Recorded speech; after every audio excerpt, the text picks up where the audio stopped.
I cannot hear you, Brian. That's awesome. Look at Oh, that. I got you now. There we go. I think we do have us now. All right. Okay. Couple of early glitches. That was fantastic. John Odermatt, how are you, sir? Fantastic. I am. I feel like a weight has been lifted off my shoulders that has been hanging there since about early 2020. So you were feeling it early 2020 with the summer of love. You were feeling the crush of the. Hang on, let me get the comments off the screen for a second. They are set. Here we go. Let's take the overlay away. There we go. That's a little bit better. You were feeling it in the middle of 2020. Yeah, no, I got to figure out which way to move. And I can zoom back out. We'll go. No, we're good. It's a work in progress. But you I mean, with the summer of love riots, you were going, something is really off here, and you haven't felt able to take a good breath until maybe yesterday. Yeah, I mean, just the political stress of it. I mean, it has been hanging over since about 2020. I think, and then of course, that election, the 2020 election. I mean, what was that? When we look back on that, what the heck happened there? Air quotes. You have to say air quote election. Air quotes election, and I'm sure. I mean, you've probably talked about it, and maybe we'll talk about it again today. But you just look at the vote totals. You compare 2012, 2016 to 2020 to 2024, and 2020 is way higher with these Democrat vote totals. Where did that come from? Where are those people now? Like, no matter which way you slice it, it's a scandal. Like, did these people disappear? Did they get abducted by aliens? Are they real people? Who are they? Where'd they come from? But that's an excellent starting point. Let's look at it from a couple different angles, because I've heard that bandied about today, saying, look, focus on, what did we say, 13 million? Is that, are we kind of settled in on that number? Well, I don't know. I think the number is going to get lower because California counts votes as slow as any vote counting place in the world, even slower than they do in Arizona. So they're only about, I think, 55% of the way through last I checked. So there should be about, I don't know, maybe it's like 7 million votes or so more coming in. So the number is going to be a little bit lower. Look, but all right. That's another one major point. Number one on the agenda for MAGA: fix these elections. Yeah. We have 50 states that are essentially 50 individual countries who are in a loose conglomeration of United 50 states. We kind of do our own thing to a certain degree, but then for some big things, we do the same thing. I don't understand how Arizona, California, anybody's still unable to process the damn job, which is count the votes on election night and tell us, well, we're still getting overseas ballots. Overseas ballots need to have an expiration date, a drop dead date 1 week prior to the end of it. Like, whatever it is, who is designing this stuff? I saw it mentioned that maybe Kamala only won states that had no voter ID restrictions. I haven't been able to verify that, but have you heard similar thoughts that maybe if it's not a complete, it's close. It's close to that. Yeah, 80% of the states that she won had no, or something like that. Trump won Pennsylvania, and Pennsylvania has. They didn't ask me to show an ID. I've tried to show my ID, and they look away, like we don't want to see that. We don't want to see. Like, wow, what? Like, what? That was kind of my experience in Los Angeles. Although I went voting with my favorite lady, and went to my polling location. I got my ballot, and then she stepped up. The workers proceeded to give her my ex-wife's voting information, her ballot, and like had her checked her off, and here's, sign your name or whatever it was. I'm trying to remember without even asking her name. They just no asking, like, wow. You said, nope, don't show me. It's kryptonite. I don't want information. Because it disenfranchises. You can't have an ID or something. All voter ID does is reduce. It reduces fraud. It's obvious for anyone. Yeah, and I witnessed it in firsthand. Well, that's just such a random occurrence that you would date two attractive blondes. All right, fine. Maybe that's not so coincidental, but the fact that it happened and I was able to witness it, that's something. Yeah. The fact that California has all of these, well, you can't vote in the primaries unless you're a registered member of that party, and every state does this stuff differently. And maybe I did vote for Ron Paul even if I wasn't a libertarian. Maybe I did vote in that Republican primary even if I wasn't a registered Republican. Who knows? I'm not admitting to any of these things. I'm just saying, in a place that doesn't check, anything can go. And I would just say, John, by the way, welcome to today's program, John. It's great. It's great to be here, man. And I got to say on Tuesday night, or I guess for me on the, well, you're on the East Coast now, right? Yeah. Louisville. So we're both on the East Coast. For those of us on the East Coast, it was early Wednesday morning. You were definitely one of the first people I thought of when they called it for Trump. So, it's just crazy how far we've come since, as to kind of go full circle back here to your first question, crazy how far we've come since that time in 2020. And during the 2020 election, I mean, I was not a Trump supporter. I was not a Joe Biden supporter. I voted for the Libertarian candidate. I voted for Joe Jorgensen. And, just in hindsight, looking back at my whole experience in the Libertarian Party, like I was active, like for Joe Jorgensen for that election. Like I went and I put, the yard signs out in front of the polling place. But the whole time I was doing it, like looking back, like I was not happy. Like there was no joy, as Kamala Harris and Tim Walz would say. There was no joy. Kamala's all about the joy. It was just, and when I voted for Joe Jorgensen, it was like, like what? But voting for Donald Trump, I went with my wife, our daughter came with us, and I was excited, man, walking into the polling place. There was the Democrat table, the Republican table. The Democrat lady just looked at me like, you probably don't want my stuff, do you? And the older Republican guy's like, are you all good? You give me a nod of assurance. I'm like, about to make America great again, buddy. He's like, you know it. Nice. Real quick, I want to say hello to JJ. Jocelyn, she has some of the best commentary on the sides. Thank you for joining us. It's like I do a show called The Unhappy Hour, but the Agree to Disagree show is also like, I'm the bartender. Come on, grab yourself a seat. We're all going to talk about all the things going on in the world. Occasionally, I'll direct your attention to something up on the television screen. It really is so similar to tending a bar. But yeah, thank you to Jocelyn. She's been battling all sorts of things for a while. It's so good to have you back. Good to see you. Can't wait to read your stuff.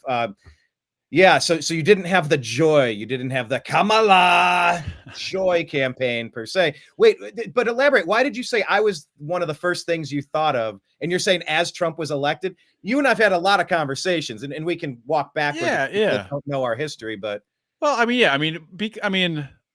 definitely were, because really, when Trump was shot, when the assassination attempt occurred, we had that podcast.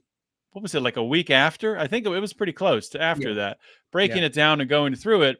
And I think it was during that podcast, that is when I first publicly stated that I was going to be, supporting Donald Trump, voting for Donald Trump. And I went from this like hesitancy of like, I don't know, I probably will, to like, I'm voting for the guy. I'm going to, be tweeting about it. I'm going to be telling people in person they should vote for him. I'm going to be talking to my family, saying they should vote for him.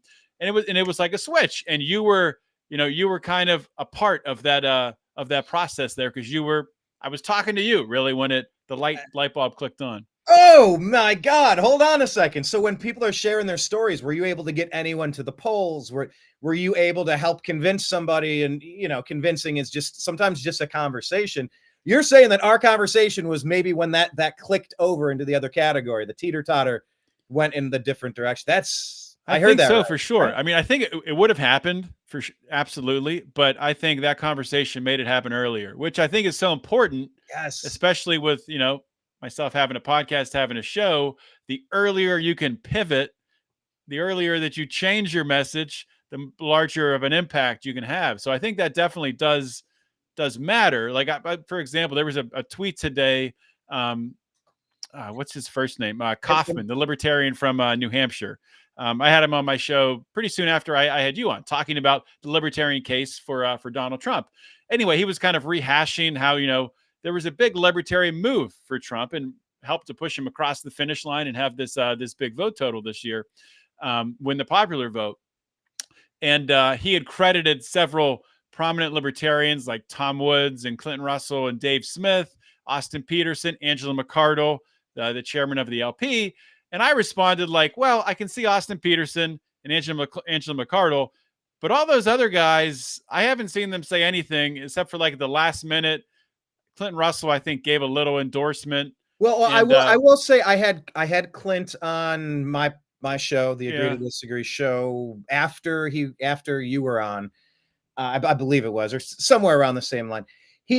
Clint was putting signals out, and he was up on stage talking. Like, he seemed very amiable, open to the idea of partnering up to, like, look, there's logistical reasons why we're not going to win this thing, but if we partner, we can work to get some of the big things we want done off of the checklist. Sure.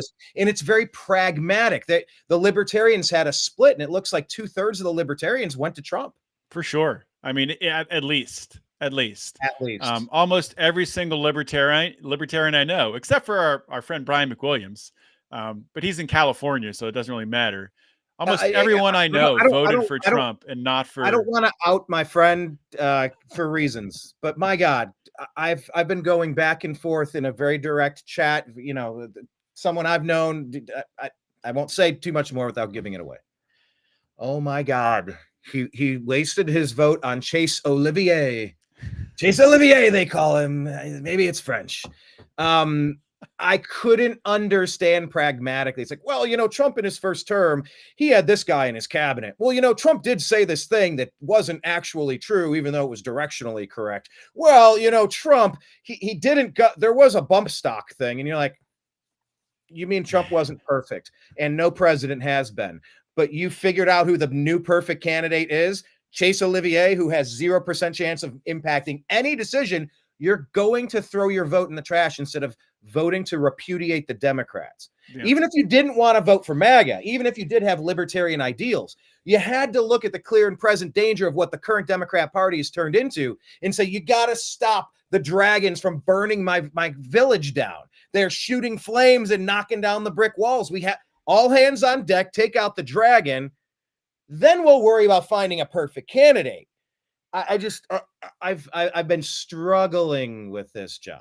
I'm sorry, I interrupted you talking about Clint Russell. No, I'm glad you jumped in, because that did remind me. Clint did have, and Clinton was like, he ran on a VP. And I like Clint. I'll say that first. Everyone I mentioned there, I like them as a person.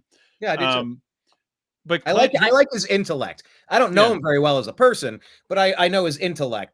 I really don't know him as a person either. He could be a terrible person. I shouldn't say that. I shouldn't just give that praise. I dig his brain. His brains are okay, at least on the surface. Yeah, but he ran as a libertarian vice presidential candidate, didn't win.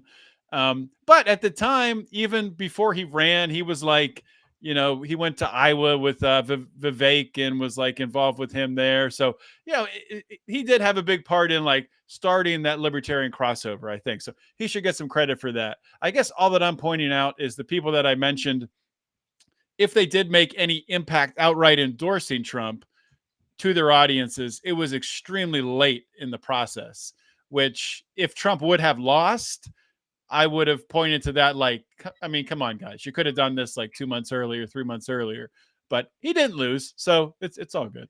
That is a good point. I want to call out Pied Piper here. Yeah, Pied Piper was very active in our 8-hour, I think it was 8.5 hour super show that we did the other day, saying good afternoon. I had a great time hanging out during the election coverage the other night. Yes, it was pretty great.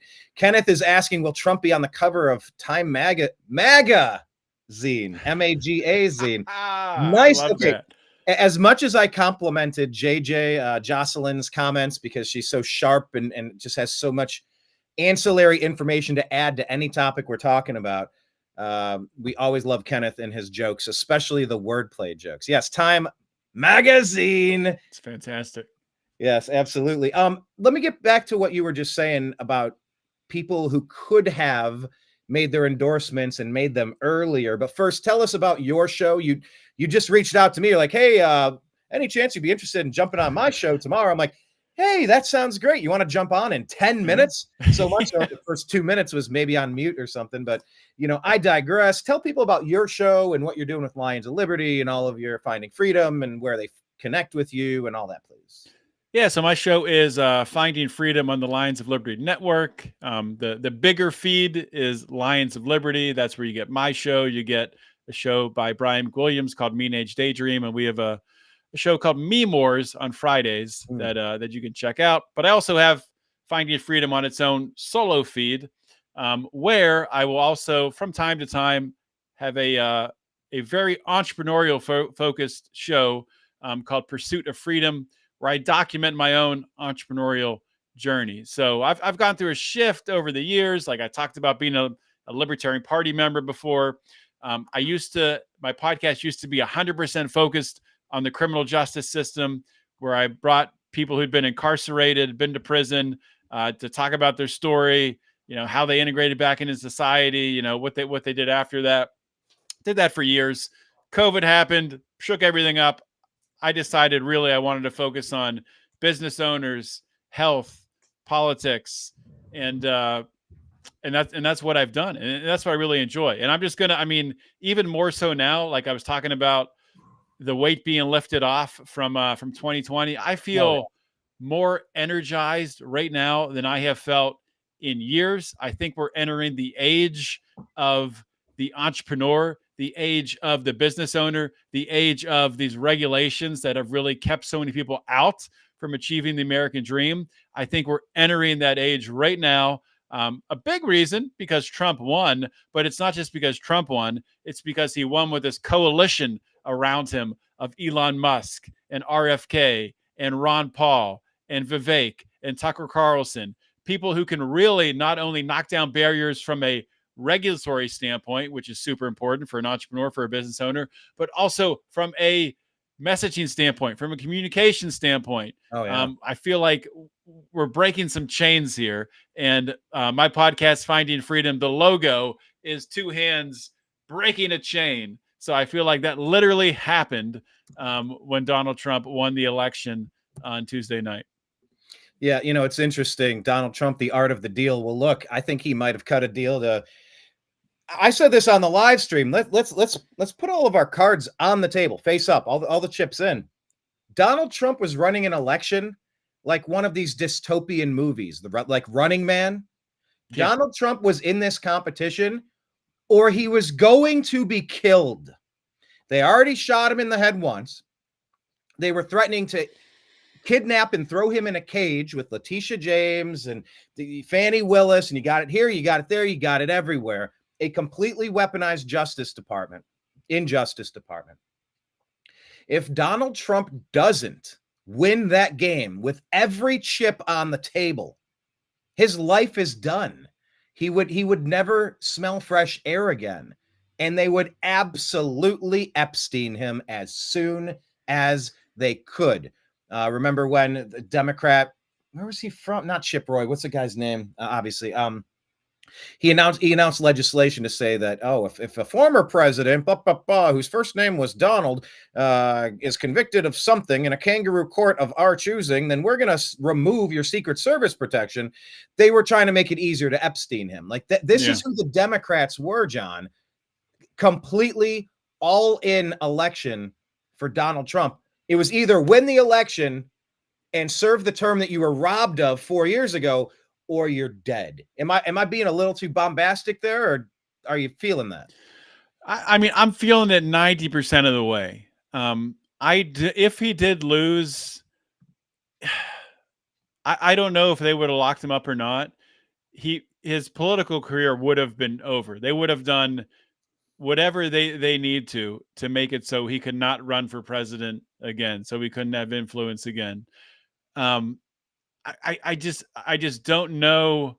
I guess it depends. If it was flipped and Kamala Harris won comfortably, and there was no thoughts of shenanigans, or there were no earmarks of voter fraud, then I don't think that they would have, locked him up or maybe killed him. But if it was very close and there were earmarks of voter fraud, um, they almost would have to lock him up in order to prevent, some sort of civil war from happening, which if they did lock him up at that point, probably would entice the civil war more now. And we're just talking in wild hypotheticals because none of that's happening. All we Thank have to God. worry about now is riots in the streets that are obviously choreographed and paid for by George Soros. Yeah, I had people in Philadelphia specific. Where are you at again? Where are you? You're near Pittsburgh, Philly? so other side of Pittsburgh, other. Pennsylvania. Yeah. Yeah, definitely the conversations of, okay, well, when the riots come, how do we protect our business? Do we have to decash this and do we have to fortify that? Like they're fully ready for it. But I mean, John, the importance of an ass kicking was so important this time. We could not wait until after election night to find out what happened and have, oh, look what happened. Straight up for the blue candidate again at 3 a.m. My dad used to tell me, look, Brian, the only people on the road at 3 a.m. are drunks and cops. He'd say, like, nothing good happens at 3 a.m. And especially when you're counting an election. Yeah, shout out to you, Arizona, California, you guys who can't get your act together. The importance, John, of the ass kicking that it was. I think they've settled on 312 electoral votes. I don't know if that's going to tweak a lot. I've seen 295, 312. I don't know which site you're using for that. Yeah, well, Fox News still hasn't called Nevada or Arizona, but I did see somebody called Arizona today. I don't know who it was. And I can just bounce through here real quick. AP News has Trump at 295. Arizona and Nevada are still pink. They're not calling it. Let me share this tab. This is Newsmax. They have Trump at 312, and they've called Arizona and Nevada for Trump there. We will see if that turns into the actual case. Check 270 to win. Yeah, 270 to win has 312 for Trump, and of course, that's Nevada and Arizona as well. I mean, look at that. Wisconsin, Michigan, Ohio, Pennsylvania. A little surprised at Virginia. Not surprised at North Carolina. Georgia, hey, they tried everything they could do in Georgia, but it just didn't work this time around. You're surprised that he didn't win Virginia? Yeah. I've also heard it said, and I firmly believe this, as number one job in MAGA administration, you've got to fix these elections. I think what's been happening for so long in these controlled blue cities, I don't think we've been getting legitimate votes from these people for probably 100 years. And they found ways to make sure that they deliver the right amount of ballots with the right names on them. I don't know that they're actually getting these votes. So I've heard it said that Trump actually pulled in 48 states in this election, but that's what the cheating ended up making it look like. So Donald Rumsfeld famously talked about the Iraq War, that there are known unknowns and unknown unknowns. So I think what we saw in this election, John, was the known unknowns, the known problems. I think Laura Trump did a great job. Like when there was a problem at this place in Pennsylvania, they shut the line down. Well, guess what? Court order, injunction, the judge rules, the panel rules, and instantly you got 3 extra days to do it. I think there was a lot of eyeballs on the situations, a lot of camcorders, a lot of pressure this time, where maybe in 2020 the exact opposite was true. Care to comment on that thing in Pennsylvania? I know that's your backyard, if you know what I'm talking about. Yeah, I think you only have so many. So I'll kind of address the Virginia and Pennsylvania and really all the swing states in one comment here. Like, you only have a set amount of resources, right? And they knew that really what it came down to. This election came down to whatever candidate was able to hold, assuming both candidates held their red and blue states. Right. Whatever candidate won Georgia, North Carolina, and Pennsylvania was going to win the election. Or in Kamala's case, if she won Wisconsin, Michigan, and Pennsylvania, she would have won the election. So it all came down to Pennsylvania. So that's the state where I am. And the Trump team was ready in Pennsylvania. They raised that case in Cambria County, where the machines went down and they extended voting to 10 p.m. There was also Luzerne County, I believe, where there was a portion of that where the machines went down that was extended till 9 or 10 p.m. Cambria County, for some reason, I don't know what's happening there. I think it's kind of strange. they're still not done counting, which every other county in Pennsylvania finished. They're at like 98%, which is just, they keep them all at 98%, and then it goes to 100. Cambria County is still at like 50. I have no idea why. Wow. I don't know if something else shady is happening there, if they're trying to mess with, not having McCormick beat Bob Casey, which I think is gonna happen within the next day here. That should hopefully be announced, unless they do a recount, which with the Bob Casey name, that wouldn't surprise me if there was a recount and some shenanigans there. But anyway, to bring in Virginia and this thing with resources, right? So you got to watch Pennsylvania. It's so important. And from a campaign spending standpoint, you're spending so much money in Pennsylvania. Can you afford to spend money also in Virginia to win Virginia when, if you win Pennsylvania, Virginia doesn't matter? So I think it comes down to that. I'm not surprised he lost Virginia. I think it's cool that he made it as close as he did. Northern Virginia, you have people literally voting for their jobs. I mean, they work for the federal government. They are voting to keep their jobs. And there are a lot of people with a lot of money in Northern Virginia, and they just pour it into the Democratic funds. So same thing in New Jersey to a certain extent. New Jersey was closer than people expected. If you campaign more in New Jersey, maybe they could have won New Jersey, but it's just resources. Like, you got to be strategic. You can't campaign everywhere. You can't run TV ads everywhere. So they focused on Pennsylvania. I got 1,000 text messages, like probably more than that. The TV ads were insane. Every commercial break was political ads for the past month, but it worked. I mean, Trump had better ads, and he won the campaign. Yeah, I was putting this up here just as a reminder. I mean, this guy was a superstar. If you want to comment on him real quick, ran into Scott Pressler in Milwaukee at the Republican convention this year. And, I stopped and had a good conversation with him. I knew that he was one of the superstars, one of the heroes of this election. And that's why go check it out. It's on our YouTube or our Rumble account.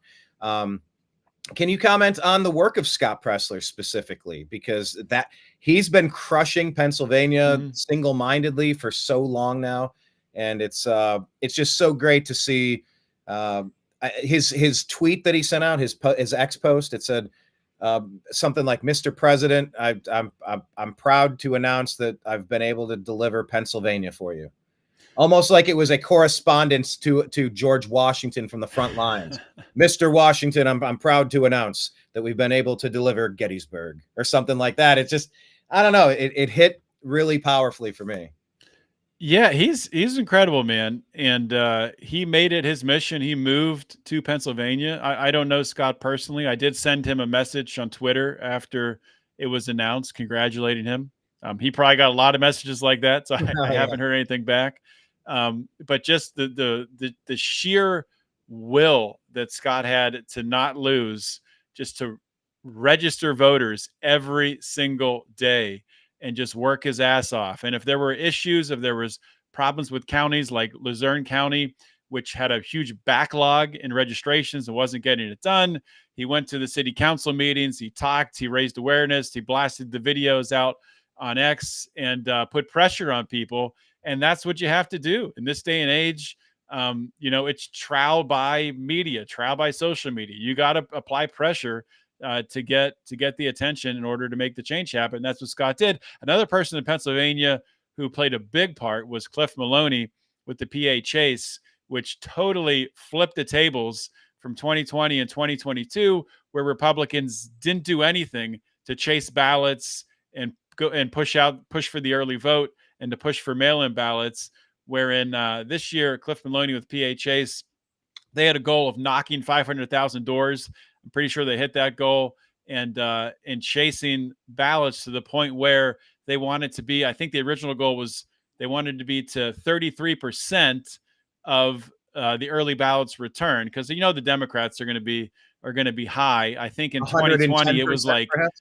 I think it was lower than 20% in 2020, and they got up, I think, to 38% of the early ballots returned. Which, I mean, with that coupled with the early vote Republicans, I mean, just looking at the numbers, it was going to be very difficult for the Democrats to win going into Election Day, and Democrats didn't have the votes to do it.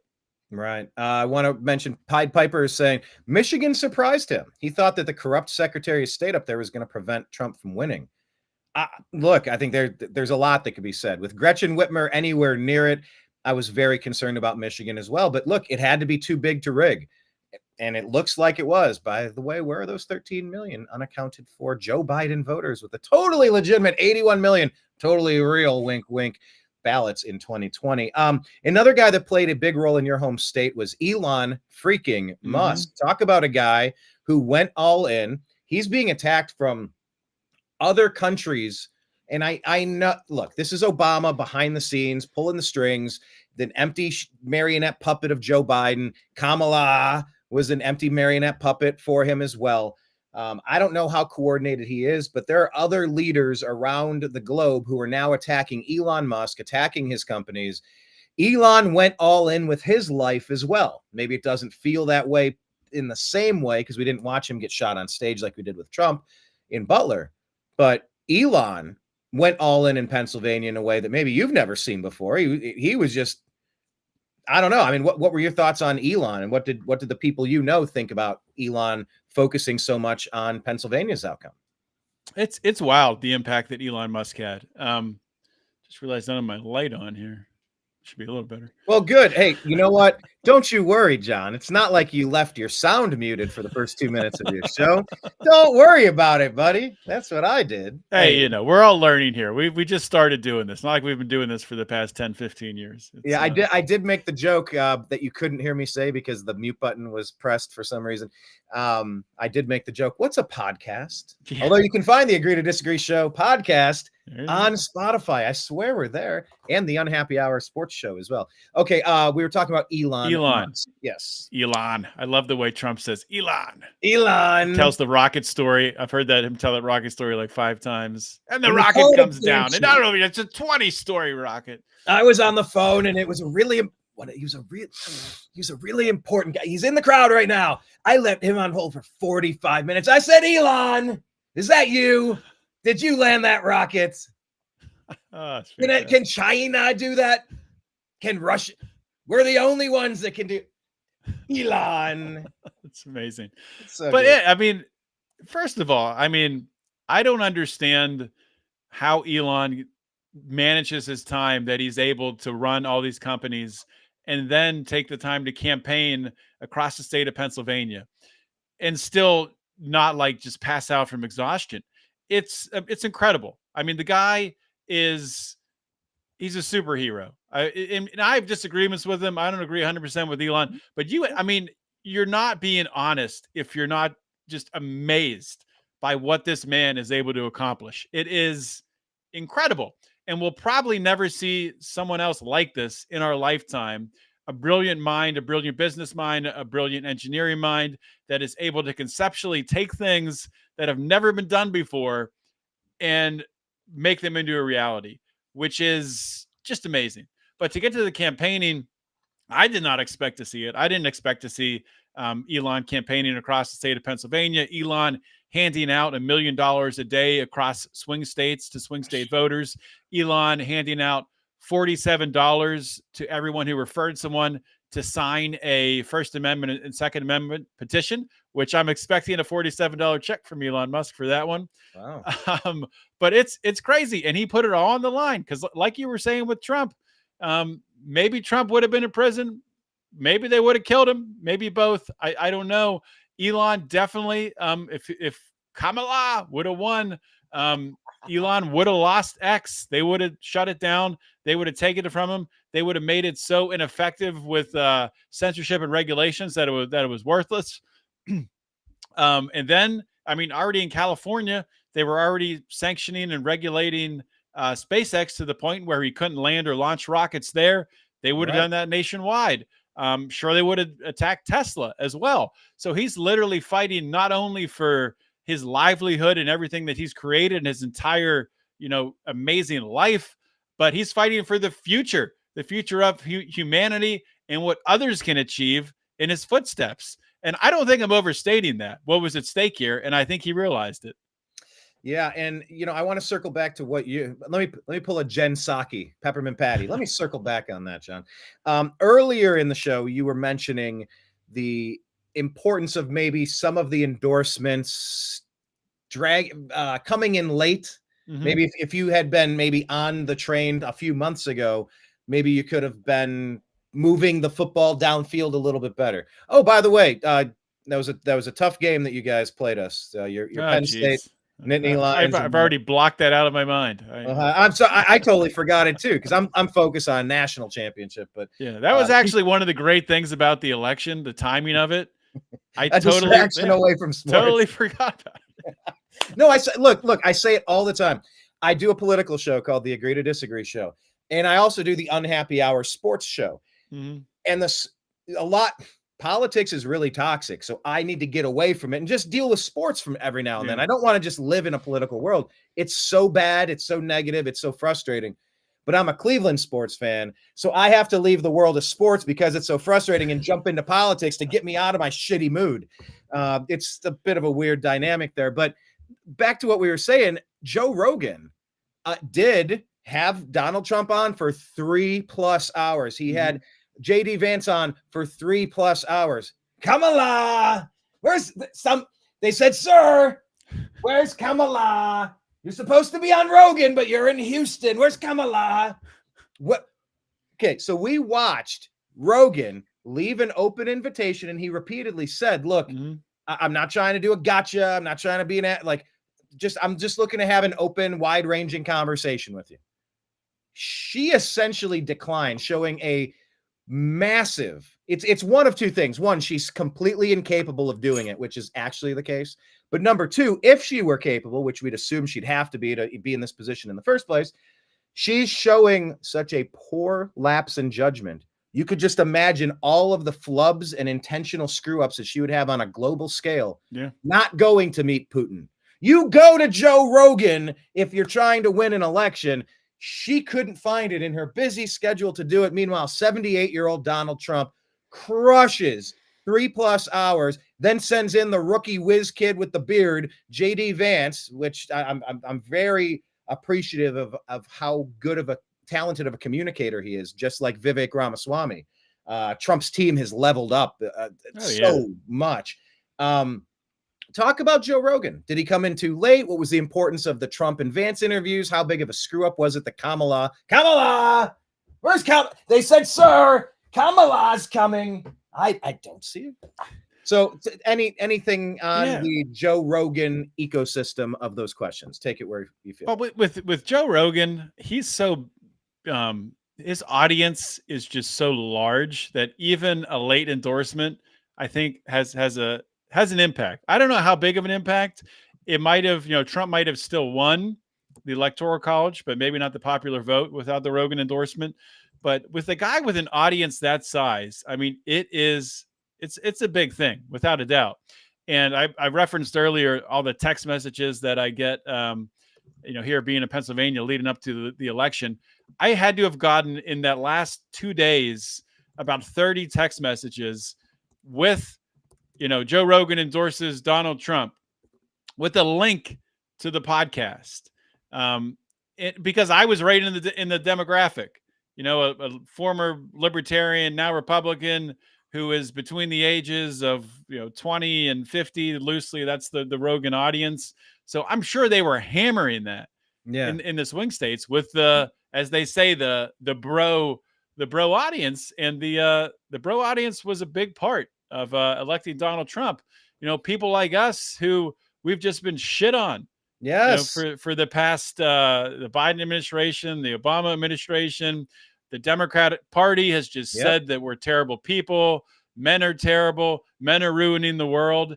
And it's just like, no, okay, I'm going to vote for Donald Trump.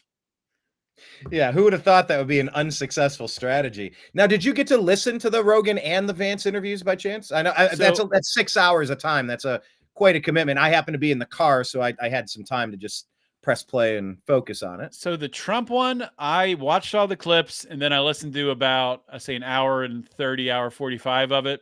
The Vance one, it just timed up with the trip that I was able to listen to the whole thing. that JD Vance interview was freaking awesome.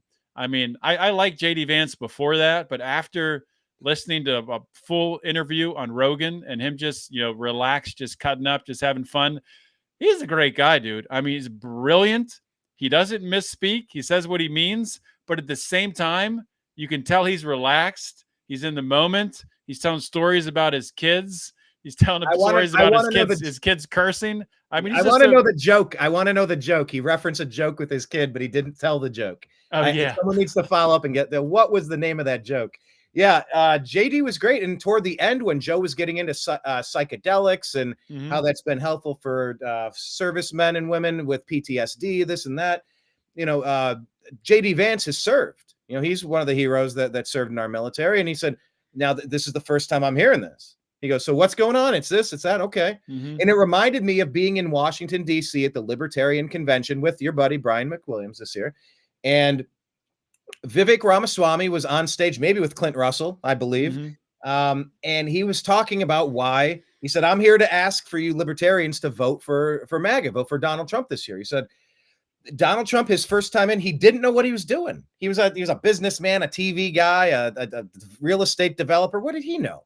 He gets in, he's surrounded by swamp creatures that try to kneecap him and fake impeach him and throw him in jail for 4 years straight.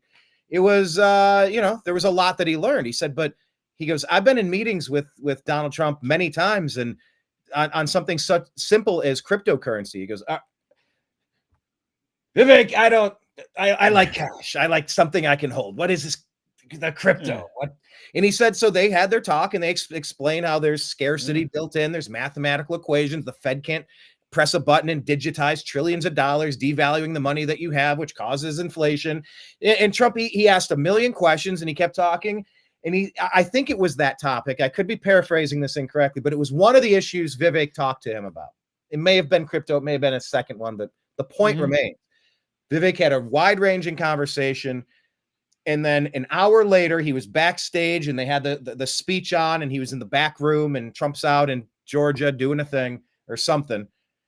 And then he hears he turns his head and he's like, oh my God, Trump had changed his policy position in real time based on the conversation he was having with Vivek. I think it was crypto, but like when it clicks, you have to have an intellectual curiosity to learn about magic mushrooms, to learn about cryptocurrency. It's like, I don't know. I want a dollar bill. I don't know. I take an aspirin if I'm not feeling well. Just get out of my face. You have to have an intellectual curiosity, something Kamala does not have. She's a complete empty pantsuit, obviously, a marionette puppet for Obama's deep state globalists.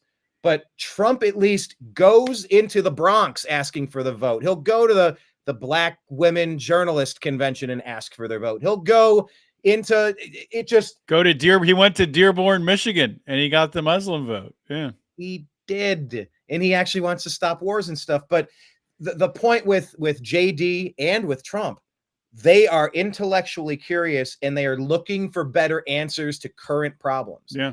And when it comes to opioids, with the movie he was a part of and all of that, and his mother's addiction struggles, like if microdosing psilocybin or MDMA or this or that or whatever can be better than getting you hooked on Oxy, well, hell yeah, let's find a better way. And like, that's what the Trump team represents, is better solutions. But I mean, are you surprised? Back to Rogan, we don't have to fixate on him. I just wanted to wrap Rogan up. Are you surprised that he waited as long as he did? Do you think he waited as long as he did because he was unsure up until the final moment? Do you think he got pressured into it? He said Dana White was probably the biggest reason why Trump got booked on the show. I don't know if you caught that part. I thought that might have been the most interesting.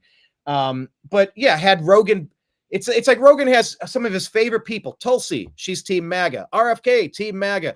All of the cool kids went on MAGA a long time ago, and Joe was just still holding out to the point where Trump was bashing Rogan, saying, hey, next time we do a UFC event, you won't endorse me and you won't book me on the show. Let's Joe Rogan, a low talent. I don't know what he said. It was after Rogan endorsed RFK, which he didn't really endorse him. I think they made just said a joke endorsement that was pseudo endorsement. It was just said he likes them or something like that. He likes what he's Trump doing. Lashed out. Right. Yeah. But I mean, I don't know. The thing about Joe Rogan, that's just to me, I don't know Joe Rogan personally, but to the person he conveys, the personality he conveys on his show, is that he doesn't want to be, tied down by a party or associated with a party. He wants to be able to, go down his different rabbit holes and figure it out.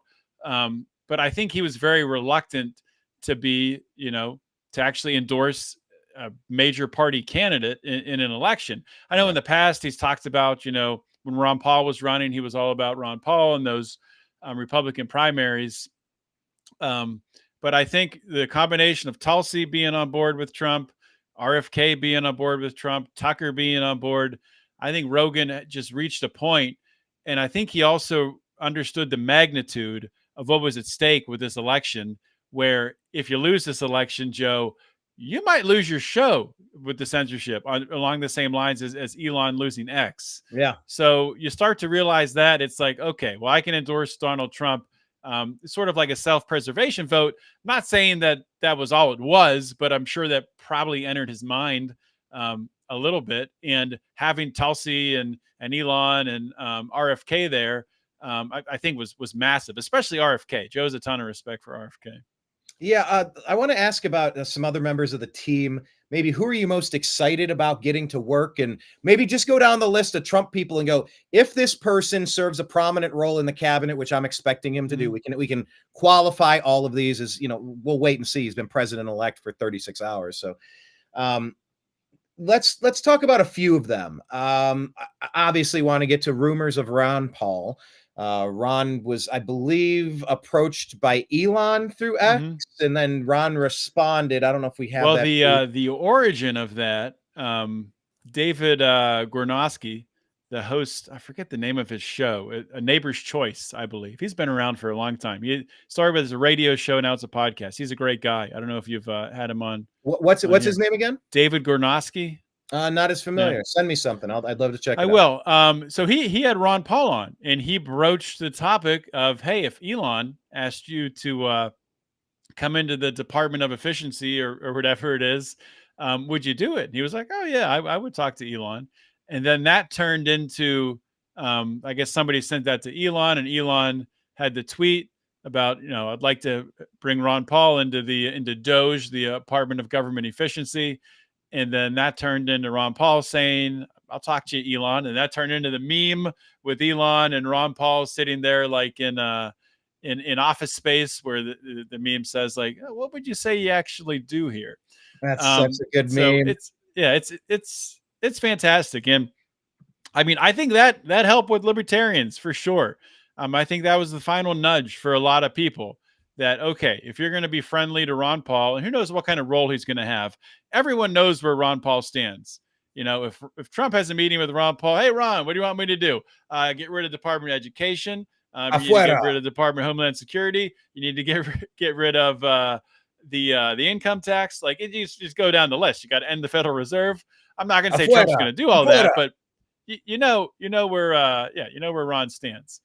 So yeah, I think that's obviously great. I'm super excited about what RFK is going to do. I'm very, very bullish that he's actually going to, get into the FDA. And, as a libertarian, might surprise you, but I think there's a lot of ingredients and chemicals and toxins that are allowed to go in our food, which have been studied and are known to be harmful, that we're going to get out of our food, which I think, government has a role doing that, because corporations, especially these mega food corporations that have no competition, if they can cut some corners, save some money, get people addicted to their food, they're going to do it. So we gotta make sure that they don't do that and they don't poison our kids. So excited for that, but also RFK, he's expressed interest. Let me pause on the food real quick, and then we'll jump to RFK.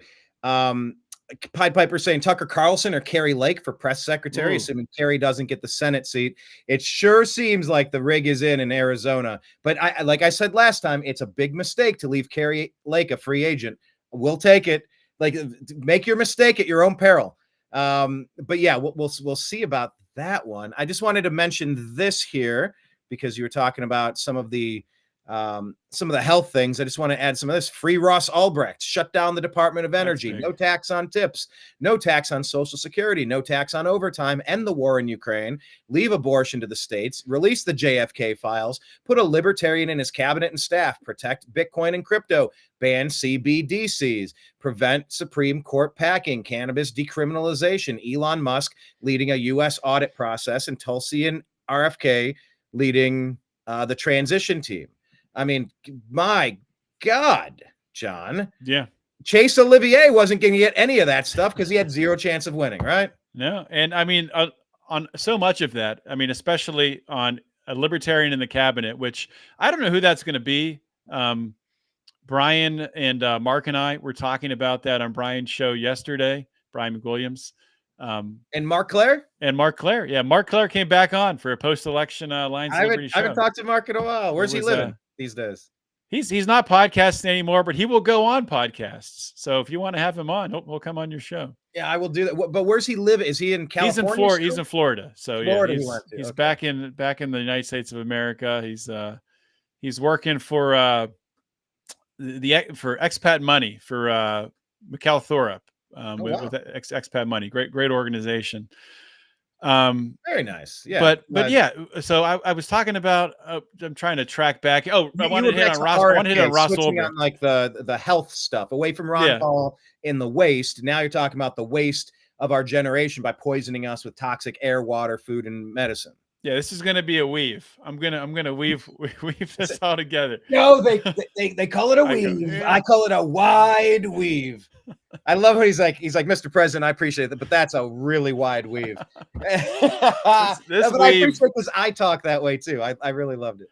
Yeah, well, especially with stuff like this, there's so much to weave together. It's like you have to, and it's hard to do. But I want to hit on Ross Ulbricht because that number one, and I think Trump will pardon Ross Ulbricht on day one. He's made that a commitment to Angela McArdle, the chair of the of Libertarian National Committee. And I reached out to Lynn Ulbricht. I want to do anything I can to raise that up, get attention. She hasn't responded yet. I'd love to have her back on my show again, just to get that out there on the interwebs that this is something Trump needs to do. With Libertarian in the cabinet, I have no idea who that's going to be. Could be potentially, we were talking about food with RFK, getting the toxins, all that crap out of food. Maybe Thomas Massie, representative from Kentucky, who is extremely libertarian, member of the Republican Party, as a Secretary of Agriculture, which would be incredible to get our food chain back in order, to get these vaccines that they're shooting into animals out of there, and start to get our quality of meat and milk back on track where it needs to be. So that would be huge. The other thing with RFK, regarding that one, let me jump over to this real quick because I've been having a conversation with my buddy Ford about this. By the way, Pied Piper saying, I wonder how the left feels now about banning the filibuster and stacking the court. Yeah, and how they changed the rule with the vice president where you can't send anything back to the states. You're just a rubber stamp. You don't get what Mike Pence should have done 4 years ago. But anyway, regarding Thomas Massie, I've been doing a deep dive here because the attorney general, this one, imagine if you will, waking up in a world where Rand Paul, let me make sure I'm sharing that. That's okay. Got it. Yeah, I can see it. Wake up in a world where Rand Paul is a Senate Majority Leader. Thomas Massie is a Secretary of Agriculture. Ron Paul is a senior advisor to Elon Musk at Doge. And oh, by the way, Ross Ulbricht is freed.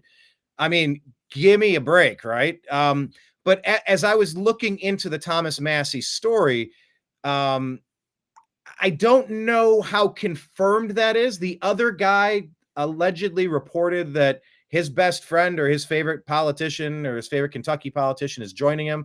But then Thomas Massie, I think he made a statement. I can't find it off the top of my head. Yeah, I don't think it's confirmed. I just think it would be awesome. They're jockeying for it. And I think it would be awesome too, because Thomas Massie is a genius. He's like an Elon Musk level genius guy who understands agriculture, farming, and the Constitution.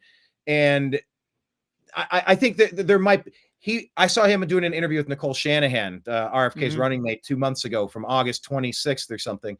And, saying, well, what about the attorney general position? Wouldn't it be great if you could get that? He's like, oh, you mean if I could come in and fix this, this, and this? But I mean, Yeah. the world that could be redesigned right now, John, it's off the charts. It's crazy. The universe we can create it's infinite if we have the power to do it. And guess what? We got the Senate. Do we also have the House? Is that confirmed? I know it's not confirmed. I think it's looking extremely likely. The only question is, how razor thin will it be? I think it's looking pretty favorable. There's like a couple dozen seats that are left to be determined. And if it's split even 60-40 Democrat right now, Republicans will still have it. And I don't think it will split 60-40 Democrats. So we'll have the House. I don't know. Yeah, I don't know what degree, but the huge thing is the Senate too, especially, which it looks like it's going to happen. McCormick, I think right before I came in here, McCormick declared victory. But I think that's going to be a fight. The Casey machine is going to fight back, but to have 53 senators, that's massive. I mean, that's so huge. The other thing, to circle back to Thomas Massie, the other piece of that story, which was interesting, was the name Joel Salatin floated out there.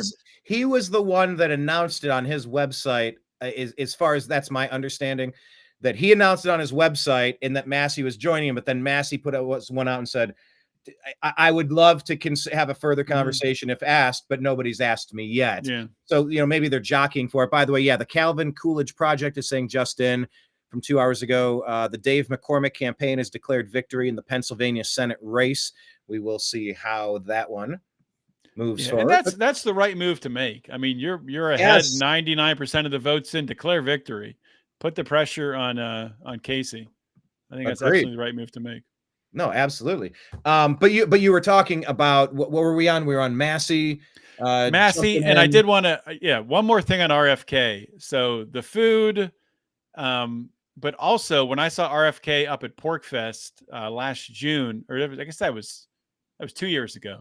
Time flies. It really does. And thanks, Vern. We appreciate it. And RFK was talking about getting all the data from the FDA. I mean, the data would be huge for a lot of reasons, but a piece of that would be looking at like school shootings. What pharmaceuticals are all these school shooters on, which nobody is looking at? So they've already said we're going to give all that data to RFK.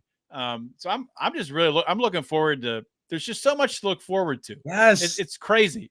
I cannot remember a time like this in my life that there's just been like the doors have opened up and it's been like, oh, let's see what we can do. That's awesome. The infinite potential for remember when Obama was elected and he goes, now we are 5 days away from fundamentally transforming the United States of America. His transformation, his 5 days away from fundamentally transforming the United States of America was Marxist, commie crap, globalist nonsense, hate normal Americans, divide. We're on 16 years of the Dave Smith has a very succinct video on this. I saw it recently where he just says, Google the amount of times you found these terms being used in media, and it's all the divisive race stuff.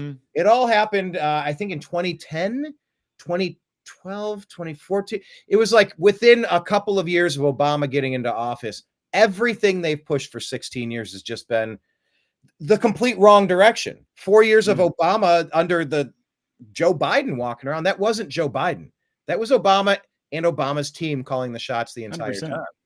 And everything we're talking about here, getting poison out of our lives, how did that become a Republican issue? I don't know, but I'll take it.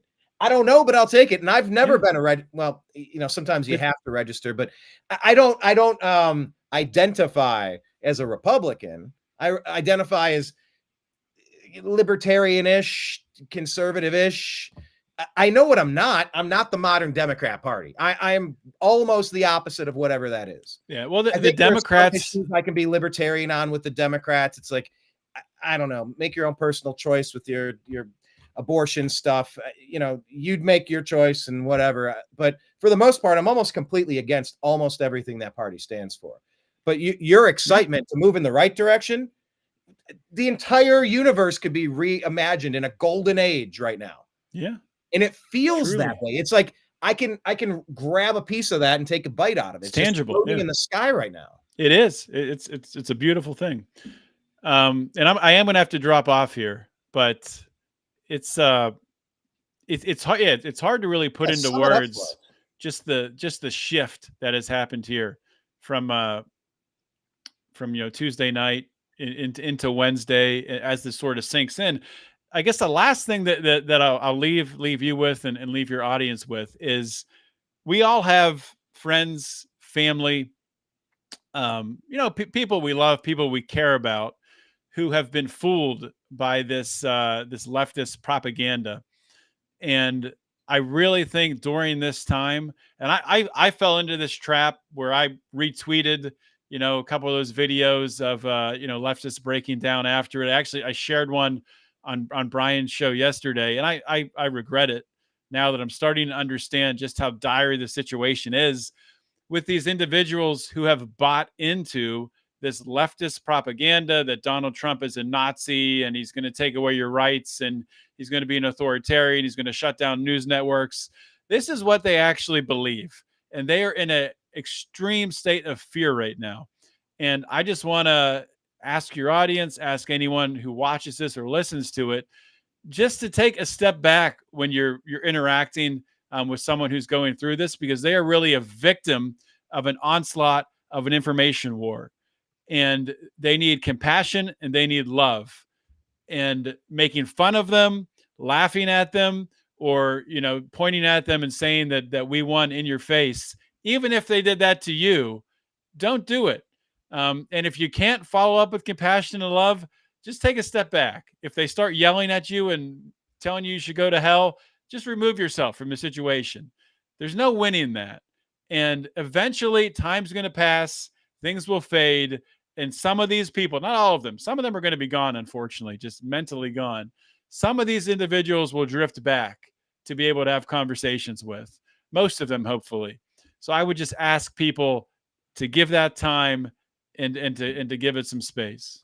That's a nice sentiment. That's a good way to think of that. I think these people need re-education in a good way. They need education because they are victims of brainwashing. Their For brains sure. have been damaged by these deep state monsters at CNN, MSNBC, and even Chris Wallace when he repeated the fine people hoax in the 2020 debates. Like Barack Hussein Obama was out there repeating the fine people hoax days before the election. The most thoroughly debunked hoax of all hoaxes. That's why I hate Obama so much. He's at the core of so much of the brain damage these people are suffering from. I guess final thought I'll leave you with, because you just kind of brought this up, and it's a good point. I've had multiple ladies, because this election really did turn into ladies on the left, boys on the right, like a seventh grade dance. I don't know how that happened exactly, but I've tried to have conversations, and as people post their meltdowns, I respond back with positivity. And well, that was a hoax. That didn't even happen. What I'm looking forward to is fixing this and getting, blah, blah. And I'm engaging in very civil conversation. I'm not super laughing in their face. I'm just talking to them. And I've some of these conversations that we'll play tennis a couple times. The ball goes over the net a couple times. And then at the end of the conversation is they end up saying, I hope you're right. And I said, I hope I'm right too. But Okay. I think Trump's America is going to help all of us. But please get away from the people who've been lying to you the most for the past 20 years. You got to ditch MSNBC and CNN. Even if that's not your main thing, you're getting your news from places that are lying to you to manipulate your emotions so that they can use you like a pawn. You can only unpack some of that in small bites for some people, but I'm trying to have the mostly civil conversations. I'm amped for a golden age of America, John. There's so much that we can do with the new team involved. Thank God. I guess I'm going to jump on. What time is your show tomorrow? I got to check my schedule, but I'm in if I'm around. I'm pretty flexible. So we can, if early in the day, a little before this works for you, we can do that. Yeah, I think we can.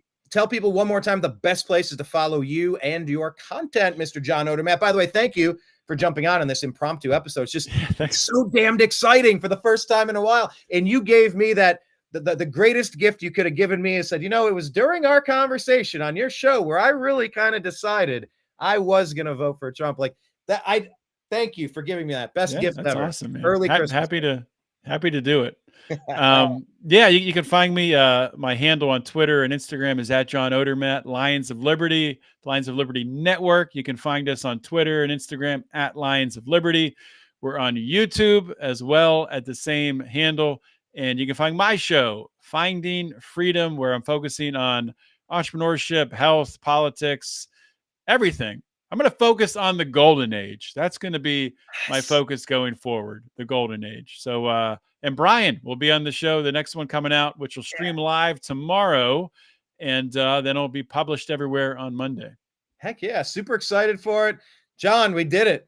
We did it, Joe. We did it, Joe. We did it, John. We did it, John. We saved the doggone country, sir. Peace out, Brian. I'll talk to you later, man. Thanks for joining us today. John Odermatt, everybody go check out his content, subscribe to all of his things, and show him some support. Yeah, we've been going back and forth on each other's programs for years and years and years and years and maybe many more years to come. I hope so. It's just sitting around. Like, what do people do when they're sitting around? They talk about what's happening. Like, I don't really want to talk about inane stuff. I want to talk about what's on fire and what we can build to totally revolutionize making our lives better. That's where my heart and energy is at. So yes, John Odermatt, follow him on all the platforms, and I'll jump on his show tomorrow. John, thank you, sir. Enjoy the rest of your evening. See you, Brian. All right, there he goes, everyone. John Odermatt. Make sure you're linked up with him. Pied Piper is saying the single issue abortion voters are hard to deprogram. It's actually kind of a tricky thing to say. The single issue abortion voters. Yeah, it's been an incredible ride for the past couple of days now since this election. You almost don't realize the toll. John said it perfectly. He said the weight that's been on my shoulders since mid 2020. That weight has been on my shoulders pretty much since I started the New American Media. It was during Obama. And I watched enough to realize this shit ain't right. This is not, whatever's happening now, I am not for it. And it's really turned into something that I have to do. It's turned into a calling. It's turned into, I love the potential that we have in America. And I loathe the people who feast on the negative energy, on the toxic energy, on the abuse of others. And if you're running propaganda campaigns and you're funding unnecessary foreign wars, flooding America with non-Americans, stealing America dollars to just money launder to your friends while you let people in Lahaina and North Carolina suffer with, you have the gall to offer them $700, but it's a $700 loan. Are you out of your ever-loving minds? Whatever this version of government is must be stopped. I'm so excited to get Elon Musk in there with Ron Paul. Afuera, afuera, afuera. Cut it all. Cut it all. And that's not to be malicious. It's to be efficient. We're spending $1 trillion in interest every 3 months. It's unsustainable. We're beyond bankrupt. We are in foreclosure proceedings. This is insanity. When I say we, I say you go after the MFers that did this. I didn't do any of this. I ain't on the hook for none of this. You have a budget, you live within it, you actually live behind it, and you squirrel away 10% for the future. You build up your national strategic oil reserves. You don't deplete them. So yeah, that's why the past couple of years have been so strange for me to make sense of. But we're here now. Continue leaving your comments. I would love to include you in the show. Just want to tear through some of the stuff. By the way, pinned to our X link, we are right here at American_media_. Right here is our Patreon account if you would like to sign up and be a monthly subscriber. We always appreciate your consideration in that way. I'm going to go through and just read you a lot of takes, a lot of thoughts. None of these are endorsements. It's just what other people are saying, and I found it interesting, so I shared it. Dinesh D'Souza here says, short answer, those 18 million votes from 2020 were fake. They never existed. Democrats rigged and stole the 2020 election. So trying to account for these phantom votes is like trying to account for the absence of the tooth fairy. Mueller, she wrote, says, I hope in the coming days someone's able to explain how we had record turnout, but 18 million fewer votes than 2020. Both of those things can't be true. CISA.gov/rumor control wants you to believe that 2020 was the only free and fair election in American history, global history, universal history. I don't believe that. I don't know how you could possibly say something so unprovable, so certainly, and then taking the people who disagree with that and silencing, censoring, and ruining the careers of them. That's the world we're living in. But luckily we have X and we can talk on this platform. Here's Polish Parliament. Let's see how they're feeling after the news comes in that the United States has selected one of the two candidates.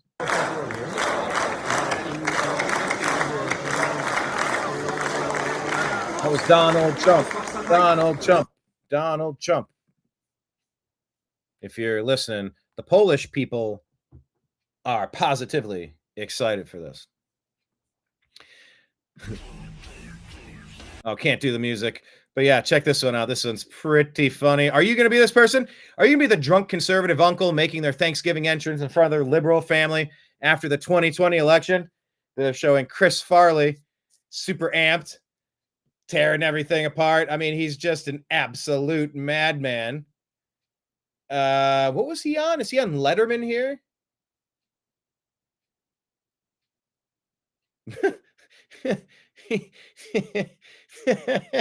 Look at this entrance. Are you going to enter Thanksgiving this way with all your liberal family? I think you should. I know John's saying you need to, this is a chance to bring people to your side. Also, it's a time to gloat. I know that's not the right message, and I get it, but look, it is. And I don't mean gloat in a in their face taunting them specific way. But there needs to be some I told you so. These people need to hear how wrong they were. They need to understand. It's like if your dog makes a mess on the floor, you got to bring them over and you put their nose down there and you show them, I am displeased by you doing this. I think media needs to see this. Politicians need to see this. Our family, friends, and neighbors need to see this. They need to understand how wrong they were. They need education, and it has to happen. So anyway, here's Democrats. Well, here, let's just listen to this from CNN. Democrats thought taking the presidency in 2020 was a big win for them. Wrong. They would have been better off letting Trump win. And this is such an interesting theory, and I've been talking about it, thinking about it. I've mainly been thinking about it. I think somebody asked me, would you rather have had Donald Trump the last 4 years or the next 4 years? And my simple answer is well, I mean, it depends. If I'm a family member of one of the people, the brave servicemen or woman that died in Afghanistan because of what you did to destroy that area, destroy our investment there, and give all of our weaponry, our most advanced weaponry, to the bad guys, there are undoable damages that have been caused by this Biden administration. 30 million illegal alien invaders from God knows where with God knows what purpose here. How do you undo that? The entire cistern has been poisoned. It must be emptied, cleaned, and refilled. How do you do that? How long is that going to take? What type of sleeper cells are here? What's planned? Anyway, but would Democrats have been better off just letting him have those 4 years? I don't know. Here's an interesting thought. Off letting Trump win. A 2020 Trump presidency would have seen him being stuck with a Democrat-controlled House and Senate. He would have been a bit stifled. Now, he's got the numbers in the Senate to confirm anyone he wants, and he's looking to have the House too. Trump will likely be able to do anything he wants to do. Big beautiful wall, anyone? Joe Biden was able to appoint a Supreme Court justice due to liberal Stephen Breyer playing ball and retiring. But now, Trump is likely going to be able to pick Clarence Thomas's replacement and maybe Samuel Alito's replacement. And uh-oh, Sonia Sotomayor has been having health problems and might have to retire sooner than later. Yeah, that is interesting. All right, that's a great question right there. Are the Democrats going to force their Supreme Court justice out so that they can replace him with someone younger to theoretically last longer? That's not always the case, but, age is undefeated. And guess what? He can pick anyone he wants, and the Senate will confirm. Think about that. And you got to keep the Senate. You need to expand in the Senate. Keep going. Pedal to the metal. As long as you're running America like a boss, as long as you are doing things that we appreciate, making our dollar go further, reducing inflation, keeping us out of stupid, unnecessary wars, and encouraging innovation and inspiration, yeah, there's no reason why the Senate shouldn't expand, why the House shouldn't expand. But yeah, you got 2 years, man, get going right now. Full steam ahead. No need to moderate the pick. A 2020 Trump presidency would have kept him with Mike Pence and his slew of establishment figures. Think about that. Wow. What an upgrade Trump has made to his team. All that he's been through since he's left office, I'm sure, has awakened him to the true nature of his enemies. And his enemies have done unforgivable things. That goes to the Clintons, the Obamas, the Bidens, the Harrises. These people are absolutely in on the rigging, on the hoaxing, on the framing, on the assassinations, in on the lawfare, in on the phony impeachment hoaxes, in on all of the legislation from Letitia James to Fani Willis. It's funny.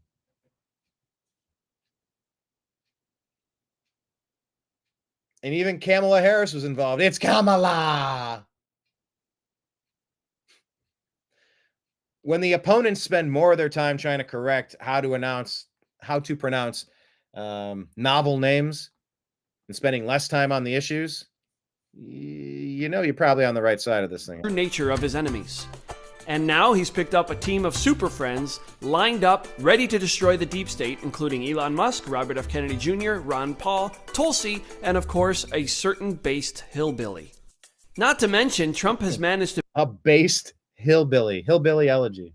Build his voter base and win in such an expansive way that pundits have described it as a political earthquake. It was. The landscape of the electorate has likely changed in MAGA's favor for an entire generation. Yeah, once you decide that you're in this camp and you've seen the atrocities that this modern Democrat Party has subjected us to, they're atrocities, folks. These people are, that party's done. The Democrats are done. They're toast. Finito. Adios. For a generation now, Team MAGA is going to stay Team MAGA. It's just going to keep attracting all the cool kids. Let the losers sit at the loser table. All the cool kids are crowding around here. And maybe only Donald John freaking Trump could have made this coalition happen. I don't know. Generation. So ask yourself, Democrats, was this worth it? And by the way, the coup that they staged on Joe Biden, how brilliant. They did a map on CNN where they did an overlay to see where Kamala outperformed Joe Biden in 2020. The entire map was gray. Not a single place did she outperform Joe Biden. I think Joe Biden would have done better than Kamala. I do really think so. And they get what they deserve. That's fantastic. Who's next? Bet you wish Trump would have just won in 2020. Yeah, that's from the Daily Caller. That's a good piece right there. It's good insight. Definitely something to think about. Let me show you this here. Let me check out the comments. JJ saying, didn't you love the squirrel that ran across the stage during Kamala's concession speech? I actually didn't see the squirrel. I need to find the squirrel. Here, Okay, squirrel and Kamala. Oh, there it is. Okay. Truth is stranger than fit. Here, let me share this tab instead. We'll go to this right now since you brought it up. This is breaking news. Breaking news. We have squirrel footage. So it says here, truth stranger than fiction. A squirrel that looked like Peanut ran across the stage before Kamala's concession speech. Irony, a God wink.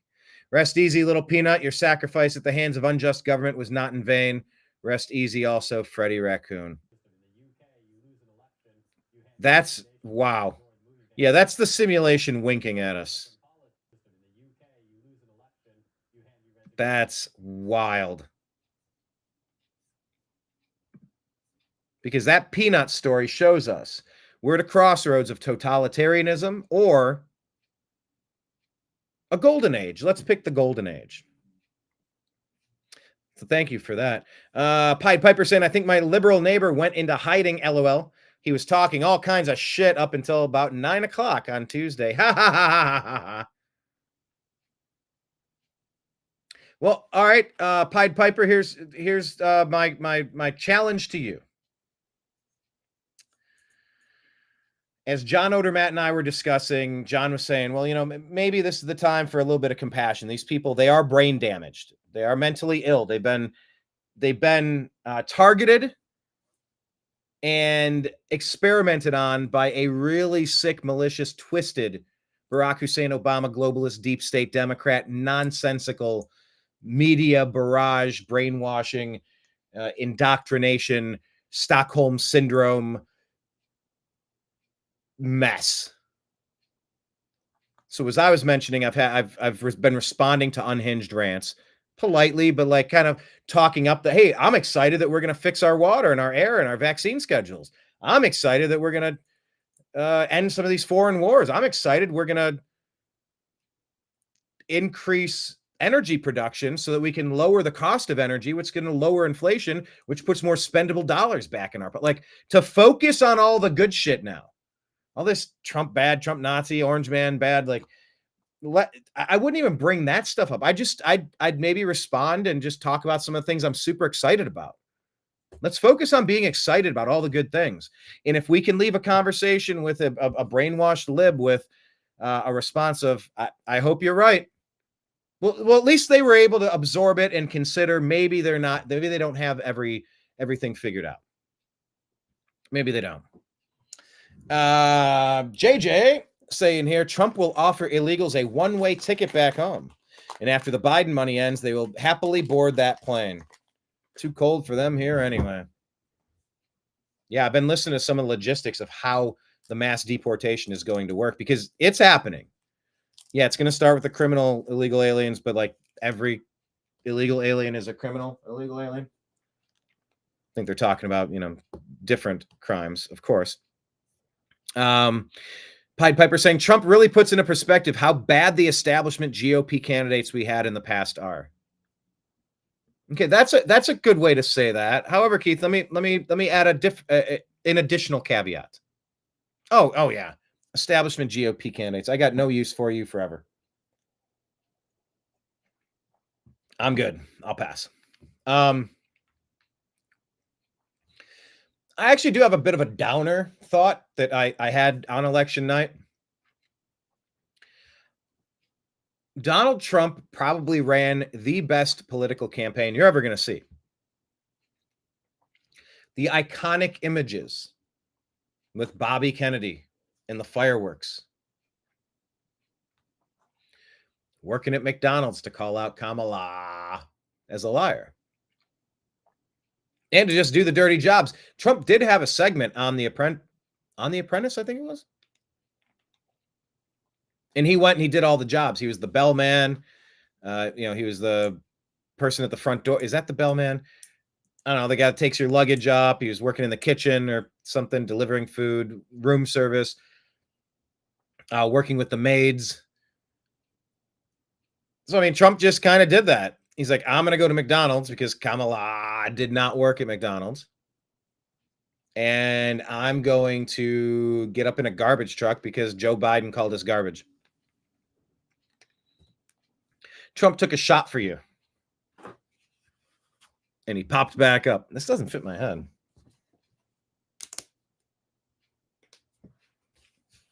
Oh, that's better. And he popped back up. Trump has ran one of the best political campaigns you're ever going to see. And Kamala. They said, sir, Kamala will be. They said she's coming to see Rogan. Where's Kamala? Kamala was one of the worst. No, she was the worst candidate for president that any of the major political parties have ever put up. And I know Trump won in a landslide and a blowout, but it was still too close. If Trump running the most legendary, and by the way, we were talking about the energy and stamina of Elon Musk with John Odermatt earlier. What about the energy and stamina of 78-year-old oldest president to ever assume the office? Doing 2, 3, 4 campaign rally stops in the same day. The man is relentless. Dana White called him the hardest working man he's ever known. Replacing James Brown. That says something. You want a president that's working nonstop. You want a president that can be off the cuff and having a 3-hour interview. Now, I know sometimes that's Trump's biggest enemy. You talk too much. Eventually, things are going to come out that the media can take out of context. They can run with and try to demonize you. I'll take that any day of the week. We can call out the hoaxes in real time and laugh at the people who are doing it. But you got to disconnect from MSNBC and CNN. But yeah, I wonder, can Republicans ever win again?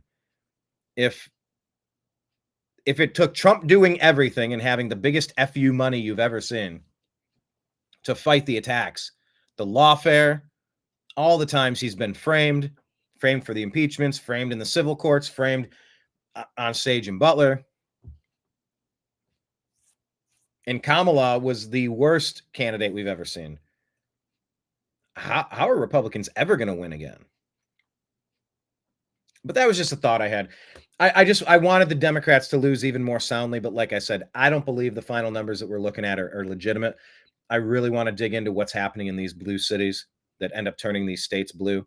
I think they're much more common sense than the people voting for the backward people, the backward party. But, you know, some of that's obviously perspective, and it's my intuition. That's my gut instinct. Yeah, that squirrel running across the stage. That was just nuts.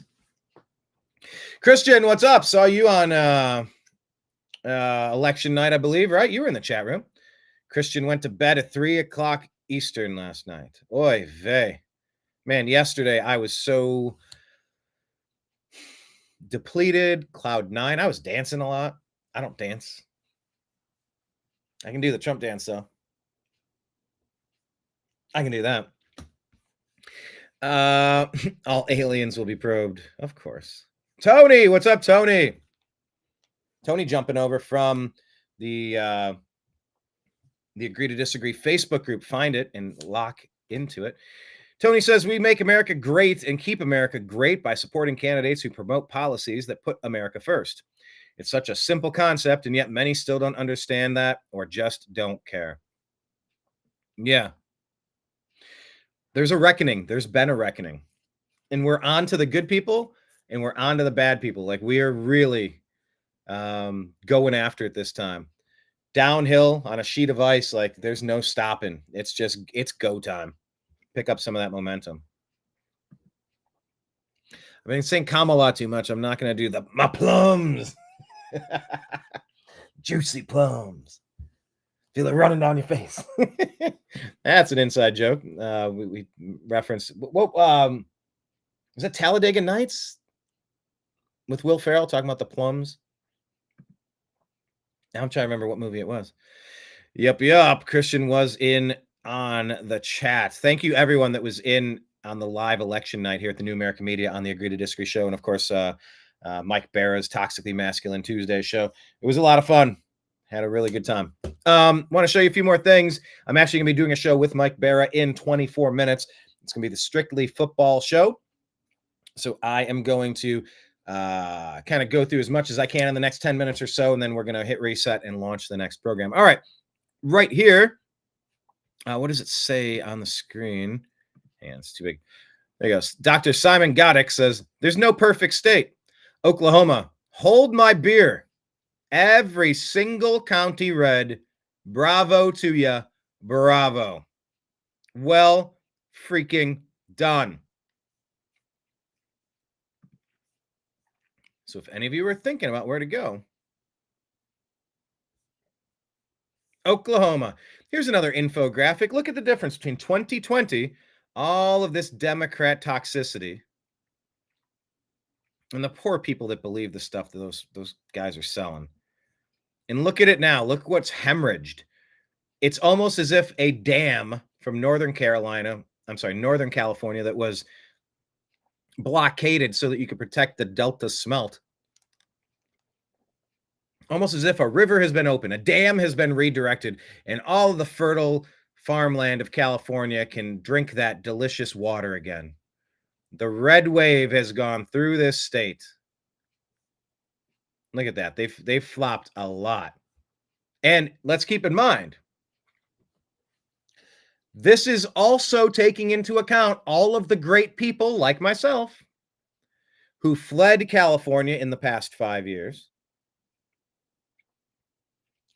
and went to other states to make them more red. You see how Florida has become so red. Tennessee, Texas. So California became more red while also pushing most of their red away. That's incredible. Here's a take on why the Democrats did not fare so well. Any volume? I wouldn't be surprised. Okay, volume is really quiet. If it's too quiet, I can't play it. And I think that, frankly, I wouldn't be surprised if me and Trump won just the normal gay guy vote. What? Because, again, they just wanted to be left the hell alone. You're safe, Jeffrey. He's not talking about you. I think he's talking about me, well, normal gay girl, and other people like me. You know, the LGB part. Because the LGB part is tired of y'all in the TIAQXYZ. Because about 2015, we got marriage rights. That was all we needed. That is all we needed for equality. People were dancing in the streets, we were excited, and no one gave a shit about us. It's only been about the last 5 years that people have given a giant shit about us, and homophobia is on the rise. People don't like us again. Why is that?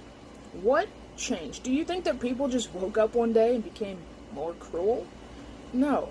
People like you, Jeffrey, and the rest of the TIAQXYZ came out and said, cool, now we're going to involve children. Yep. Cool, now we're going to have our teachers teach woke gender ideology. Yep. You have to be okay with it. Cool, now we're going to push for children to be able to reassign their gender. Yep. And you just have to accept it. Yep. The world is not accepting of it. Yep. The world is accepting of the LGB and even some of the T if you want to mind your business as an adult, not push those ideas on anyone else, and just be a person like everyone else. That is what the world accepts. They push. But this new woke ideology y'all have going on, when, you know, remember when that trans person went to Disney and talked about his jingle balls in front of children? Yeah, that's what people aren't cool with. So look around, because JD is right. The gays are turning red. Look on just this platform how many gay people are voting red for the first time. Yep. Because y'all, we are tired. You guys ruined it for us. So there's an interesting take. You see it being bounced around. Oh, you know, if you have a gay friend, they're terrified right now. It's like, what in the world? Why? Who is poisoning? Where is this coming from? Certainly not coming from Trump and his team. Here's a reminder. Guess who's back? This is NATO. Let me unfull screen this. There we go. Let's remind you of how the world stage is about to be once again. Dad's coming back home. Bam! Oh, I can't play it. It's got music. Okay, there you go. Trump coming in. He's the boss. Trump going to North Korea, standing his ground, doing the photo op properly. Vladimir Putin, he does the pull-in handshake. Trump walking in with Dana White. Dana White called him the hardest working man he knows. Trump walking into a UFC arena here. He goes over to Joe Rogan, maybe. Yeah, here you go. There's the moment. And Joe's like, you're not going to drag me in with that handshake. You're not going to pull me towards you. Is the music still going? Can I play this? I can't play the music, of course. Anyway, you lose a little bit of the fun. But yeah, dear NATO, guess who's back? Daddy's back home. And he's pissed. Hey, did you ever have that growing up? You're like, oh, your father is... You just wait till your father gets home and hears about this. Let's go ahead and play this right now. George is saying every single military official involved in the treasonous Afghanistan withdrawal must have their resignation on Trump's White House desk by noon on Inauguration Day. Let's go ahead and listen to this. And I agree 100%. And you know what? I think we need to go over there and locate all of those weapons, all of those. Go reclaim our military base and go get all those weapons back. It can be done. We'll get the resignations of every single senior official who touched the Afghanistan calamity to be on my desk at noon on Inauguration Day. You know, you have to fire people. You have to fire people when they do a bad job. We never fire anybody. You got to fire them. Like on The Apprentice, you fired, you did a lousy job. You did a terrible, terrible disservice to our country. You get fired when that happens. Nobody got fired. Nobody ever gets fired in this administration. It's amazing. All the bad things that have happened, nobody ever gets fired. The problem is when you fire somebody, they always end up writing a book about you, you know? I've had more books written about me. I fire a lot of people when they don't do a good job. I get a book written about me by all these losers that get fired. Oh, man. I have missed Trump. All right, here's 33 seconds with Robert De Niro. Glenn Greenwald. Now, this is interesting. Let's just let this play, see if you understand what this means. I want to read you the context that Glenn Greenwald is providing. Nothing at all, nothing redeemable in him. And we have to, and whoever the people are who want to vote for him, and there look like intelligent people around there, somebody, for some reason, it can't be. It cannot be. If he wins the election, you won't be on the show anymore. He'll come looking for me. They'll be. Yuck it up, pal. Are you on the Diddy list? Are you on the Epstein list? Why do you always come out as if you get a special phone call that has a special ringtone, and when it rings, you must answer and dance to what they tell you to do? There'll be things that happen that none of us can imagine. Oh, some of us can imagine, because treason is real, sir. That's what happens in that kind of a dictatorship, which is what he says. Let's believe him. Take him at his word. I did from the beginning. Yeah. I mean, I said from the very beginning, this guy is never going to concede power. All based on nothing. And he still hasn't. No. He still hasn't. He still admitted he lost the last election. Yeah, Bill. Did you see where 13 to 18 million phantom voters went to in a record turnout? You stole and you got away with it. Did you really get away with it? Or is justice coming? That's the part. Is it retribution? Is it payback? Is it justice? Is it vengeance? Well, those words all sort of mean the same thing. But if it's true, buckle up. Bobby's crapping his pants, and so is Bill. And he advertises that he will go on. He says he's been cheated out of one term, so maybe we should get rid of a president only gets 2 terms thing. Yeah, getting caught in the specifics of Trump is you're gonna lose the plot if you get locked into 1 sentence or 2 sentences. Please, a lot of interesting videos. Here's how Trump voters are walking in today. Probably can't play this because of music. Of course, I knew music would be there, but really, just enjoy it. Did you dance into work today? Did you kind of have the pep in your step? Did you do the Trump dance a little bit? Is your smile been a little bigger? A little larger smile? Look at the eyes on that thing.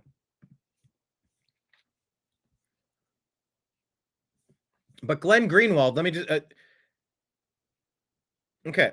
I don't know what this is about. FBI is now hunting Robert De Niro. Bill Maher's HBO show already shut down, and with some of the crew detained, they're looking for Maher.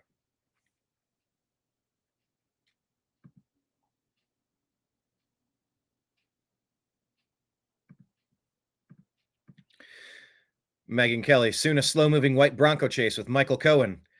Glenn responds, with Maddow and AOC being hidden in the trunk, also trying to get away from the camps they believe they're headed to.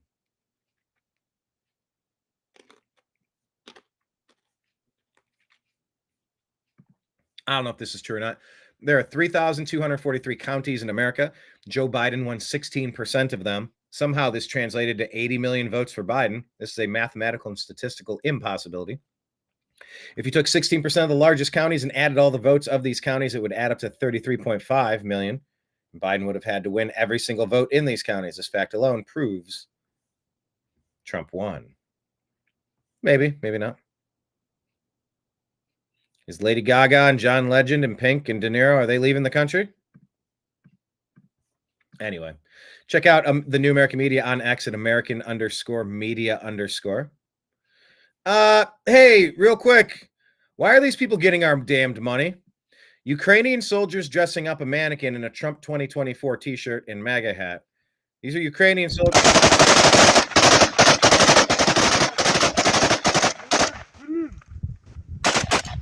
This is what we want to do? Give money to these people? I don't seem to understand how to reload their magazines, which is interesting and helpful to know. Good information. And then set on fire after being shot. This is Ukraine, people. And that money is about to dry up. I'm hearing reports that they're trying to get $6 billion more funneled over there while they still can. Okay, I'll probably play this. Shout out to Scott Pressler. This is maybe he said regarding the interview that I did with him. Check that out on Rumble and YouTube from the Milwaukee GOP convention this year. But Scott says, this is the video that changed my life. 4 years later, so much has changed, but I'm still the same. I voted for Trump because I believe in putting Americans first. Here's his clip. Kudos to Scott Pressler. Why are illegal immigrants more important than Americans? I'd like to hear an answer. Why are people illegal? Why are illegal immigrants more important than homeless people sleeping on the streets? Why do we in one of the biggest economies here in California take care of illegal immigrants, but our people are sleeping on the streets? I'd like to hear an answer to that. Why? Nobody can ever answer that question. Why don't people put American citizens first, but illegal immigrants get everything? And I hope you post this. I want this to go viral because I give a damn and I care about my community. My dad is a retired Navy captain. He served our country honorably. My grandfather is a retired Navy captain, and I'm doing my part to help our country. The Democrat Party does not put our people first. They put sanctuary cities first. They put illegal aliens first. They tax us. They tax our water. You can't even do laundry and shower on the same day. While Nancy Pelosi is getting hundreds of thousands of dollars, robbing our pockets, not doing anything for our people, not passing legislation, passing out pens like they're candy. There you go. Scott Pressler's life changed, and I would love to see the Why are illegal immigrants more important than Americans? Play on that. Okay. I'd love to get the final numbers on how many voters, but some of these you'll never know. Until I talked to John Odermatt, I had no idea that our conversation, that my talk with him, played a role in him deciding that he's not going to be voting libertarian. He's voting for Trump. I didn't know I had any sort of impact on that, and it made my day. That's the coolest shit. Anyway, Gutfeld is always great for some insight. Let's go ahead and listen. What a day. I know. Let's cheer. It's all right. I get it. Cheer. Totally get it. Totally get it. You're welcome. I did it. Happy Wednesday, everyone. Well, I don't know if you've heard, but Donald Trump will be the 47th president of the United States.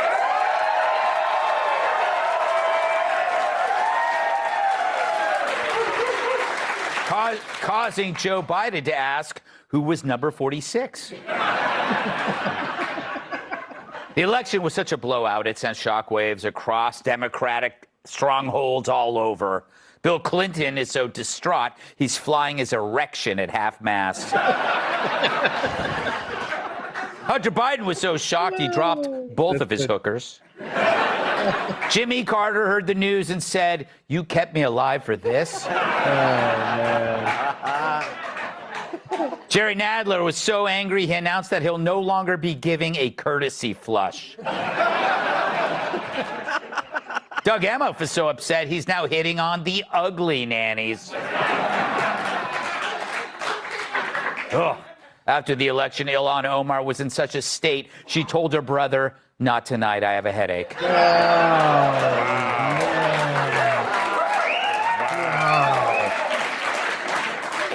This morning, The View stomped their feet so hard they threw a shoe.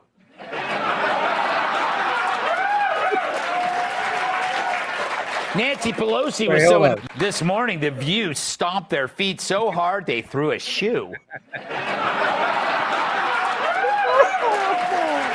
Wow. Nancy Pelosi was so enraged by Trump's victory, her eyebrows moved to Canada. The news was so bad, Randy Weingarten has yet to come out of her toadstool. Admiral Rachel Levine is so defeated, she's announced she's taking a leave of absence to spend more time with her testicles. Hillary Clinton was so depressed, she actually considered killing herself for a change.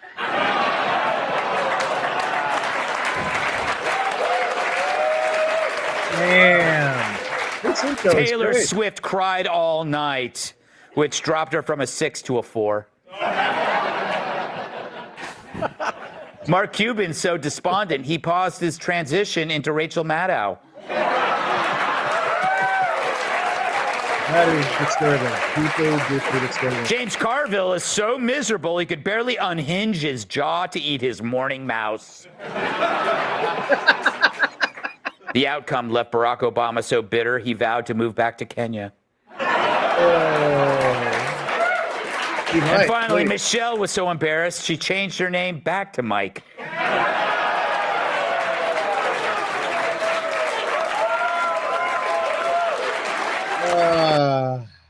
God bless comedy.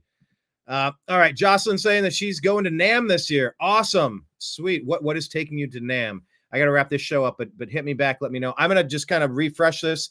Start my next show with Mike Barra, I believe. I think are we confirmed? I think, yeah. I mean, should be fine. But yeah, I'm gonna jump into Strictly Football and get going. Awesome that you're going to NAMM. I haven't been for 2 years. I talked with Anomaly over there. Oh, Dreamer, getting here right as we're ending. Thanks for finding us, but I will hit stop and then I'm going to refresh and start the next show. It's going to come up in about 5 minutes. So everybody, thank you for watching today's episode, and I'll be right back. Just if you can give me 4 minutes, I'm going to refresh the feed and relaunch. All right. Special thanks to John Odermatt. I'll be on his show tomorrow, and you guys are awesome. Thank you so much.